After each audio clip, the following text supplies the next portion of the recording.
you talk about the industrial revolution, right? We can definitely see some pros and cons that came out of that, right? Yes, yes. If we look at the realm of agriculture, right, because the industrial Yes. revolution had a great impact on Agriculture. agriculture, right? Right, exactly. So now instead of people having growing food for themselves, then now this becomes a responsibility of a body outside of self. It's less control. You're gonna have to accept what's given to you, and then you know what I'm saying, now you got to deal with greed. You got to deal with all the other things that come out of this too. Yeah. You know what I mean? So it's a lot of pros and cons to really look at when it comes to all things, though, right? Yeah. So What's interesting is that this whole thing, like people think that it would help them, industrialization, it would help them do certain technical tasks and shit like that. It affects our people the most though, because we're the ones that are more invested in the creative works. The creative works keep us alive, and the more that they dehumanize and the more that they simplify, that's why when they see people like me and they say, oh, he just wants to keep it real and keep everything right and this and that. But we are actually devalued the shittier that music and the arts become. Because the easier it is to make the music and the arts, though, the more that we could be ousted on that and industrialized. And this is one of the biggest fields of operation that we have. Like, let's keep it real. Like, we're oppressed people. Our arts and entertainment, though, are a big part of our industry. Absolutely. agreed. Come on, you know what I'm saying? There's no way around that. Agreed. But as the creators too, God, like, you know, it's natural for us to shine in these realms too, right? And this is why, like, our people are always at the forefront of creation and all things, though, right? When it comes to the example we just used, talking about commercialization, right? Agriculture and farming became commercialized through the Industrial Revolution, and you know what I'm saying. We see the results of that all the way today now, dealing with genetically modified foods and all kind of things like that. But we got genetically modified music because of the commercialization of this as well too. Absolutely. Right? So you know, it needs to be examined. We really need to take a look and see what it is that we're dealing with and deal with a certain degree of control, right? Again, like the pros though can't be ignored. On the way over here, I think I came across something, and it's not the first time where AI is being used to like translate text from like 5,000 years ago, some cuneiform and shit like that, right? So I'm interested to see what comes out of that. But then I'm also mindful of who it is that's creating this too, right? Because in the same way that we're using the computer, we know that the person who programs the computer, right? Like what you're dealing with is their mind. They whatever's getting put in is gonna get spit back out, right? And so that in the same way that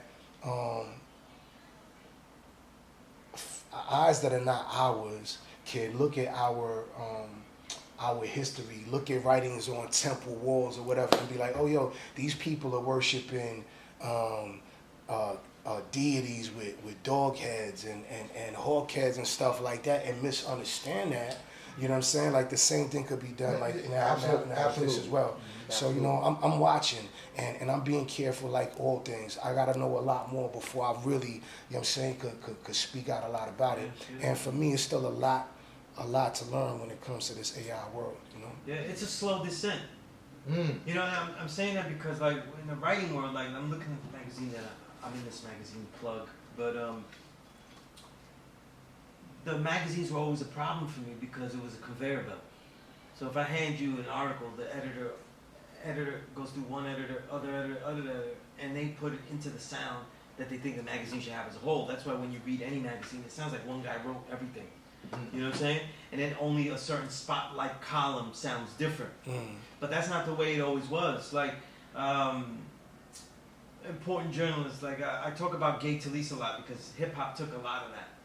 You know, in the writing, you know, where he started contemporary journalism, where you would write your pieces about it. Like, say we do an Omnip 07 feature, but back then in the days they would hang out with you for like a couple of weeks though to do the feature. To get to know. So this feature is not like 5 pages though. This shit is like 10, 15, 20 pages inside a magazine.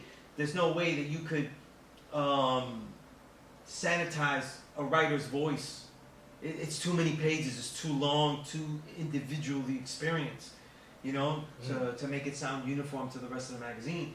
And then he would tell the story like fiction. And that was like one of his innovations and shit like that. Like, one of his biggest articles was Frank Sinatra has a cold, because he had a cold when he was with him. But he was with him for like, it was like a 35-page article. You don't get magazines with a 35-page article. Pages, that's a lot. You know what I'm saying? Like that's enormous and shit. You know what I mean? So all of his biases, a lot of personal shit goes in there, even by default, because you're writing so much.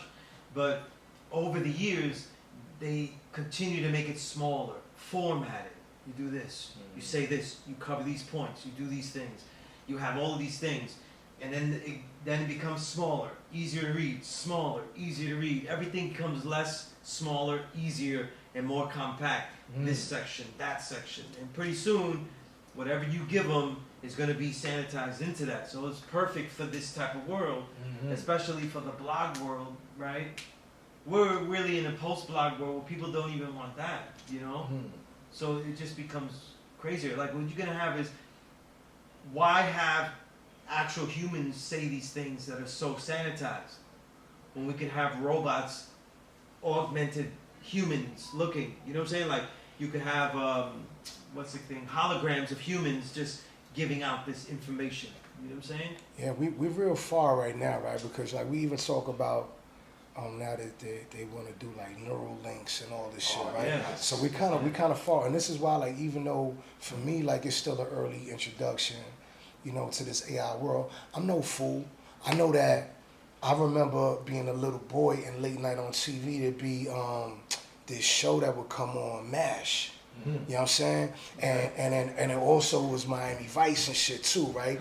And the reason why I bring up those two shows in particular is because that's like when the first I seen cell phones, right? Like the military had cell phones way before the public did it. Like that was being used in the Vietnam War, right? Yeah. Right? You know what I'm saying? And so the public got access to that in the 80s and such. You see what I'm saying? So we're being introduced to AI now, but how long has it really been? You know what I'm saying? Been used and being applied. And then what because of that? Then what's the next thing we're gonna see? Since we already talked about neural links, you know what I mean? Right.